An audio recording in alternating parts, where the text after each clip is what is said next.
तीन प्रश्न। मित्रों, विख्यात रूसी साहित्यकार टॉल्स्टॉय अपनी कहानी तीन प्रश्न में लिखते हैं कि किसी राजा के मन में तीन प्रश्न अक्सर उठा करते थे जिनके उत्तर पाने के लिए वह अत्यंत अधीर था। इसलिए उसने अपने राज्यमंत्री से परामर्श किया और अपने सभासदों की एक बैठक बुलाई। राजा ने उस सभा में जो अपने तीनों प्रश्न सबके सम्मुख रखे वे थे: 1.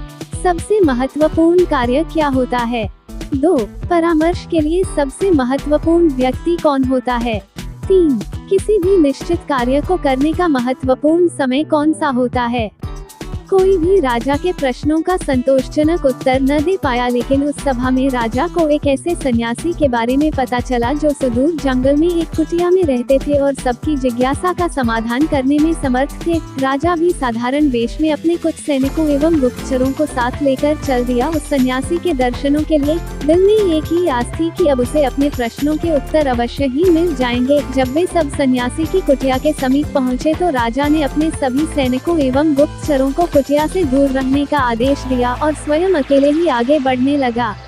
राजा ने देखा कि अपनी कुटिया के समीप ही सन्यासी खेत में कुदाल चला रहे हैं। कुछ ही क्षणों में उनकी दृष्टि राजा पर पड़ी। कुदाल चलाते चलाते ही उन्होंने राजा से उसके आने का कारण पूछा और राजा ने भी बड़े आदर से अपने वही तीनों प्रश्न सन्यासी को निवेदित कर दिए। राजा अपने प्रश्नों के उत्तर की प्रतीक्षा करने लगा, लेकिन ये क्या?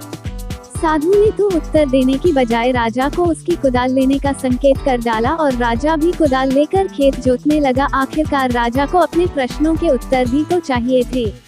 राजा के खेत जोतते जोतते संध्या हो गई। इतने में ही एक घायल व्यक्ति जो खून से लथपथ था और जिसके पेट से खून की धार बह रही थी, उस सन्यासी की शरण लेने आया।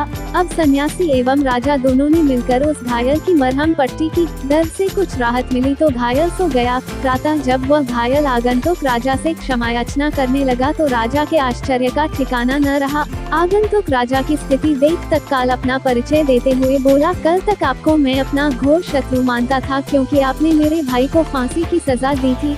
बदले का अवसर ढूंढता रहता था। कल मुझे पता लग गया था कि आप साधारण वेशभूषा में इस साधु के पास आए हैं। आपको मारने के उद्देश्य से मैं यहाँ आया था और एक झाड़ी के पीछे छिपकर बैठा था, लेकिन आपके गुप्तचर मुझे पहचान गए और घातक हथियारों से मुझे चोट पहुँचाई। लेकिन आपने अपना शत्रु होने के बावजूद भी मेरे प्राणों की रक्षा की। परिणामतः मेरे मन का द्वेष समाप्त हो गया है।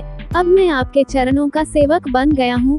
आप चाहे दंड दें अथवा मुझे क्षमादान दें, यह आपकी इच्छा। घायल की बात सुनकर राजा स्तब्ध रह गया और मन ही मन इस अप्रत्याशित ईश्वरीय सहयोग के लिए प्रभु का धन्यवाद करने लगा। सन्यासी मुस्कुराया और राजा से कहने लगा, राजन, क्या अभी भी आपको अपने प्रश्नों के उत्तर नहीं मिले? राजा कुछ दुविधा में दिखाई दे रहा था, इसलिए सन्यासी ने ही बात आगे बढ़ाई। आपके पहले प्रश्न का उत्तर है, सबसे महत्वपूर्ण कार्य वही होता है जो हमारे सामने होता है। जैसे आपने मुझे खेत जोतने में सहयोग दिया, यदि आप मुझे सहानुभूति न दिखाते तो आपके जीवन की रक्षा न हो पाती। आपका दूसरा प्रश्न था कि परामर्श के लिए कौन महत्वपूर्ण होता है, जिसका उत्तर आपको स्वयं ही मिल चुका है कि जो व्यक्ति हमारे पास उपस्थित होता है उसी से परामर्श मायने रखता है। जैसे उस घायल व्यक्ति को सहायता की आवश्यकता थी जिसके प्राण आपने बचाए, इस तरह आपका शत्रु भी आपका मित्र बन गया। तीसरे प्रश्न का उत्तर यही है कि किसी भी निश्चित कार्य को करने का महत्वपूर्ण समय होता है, अभी।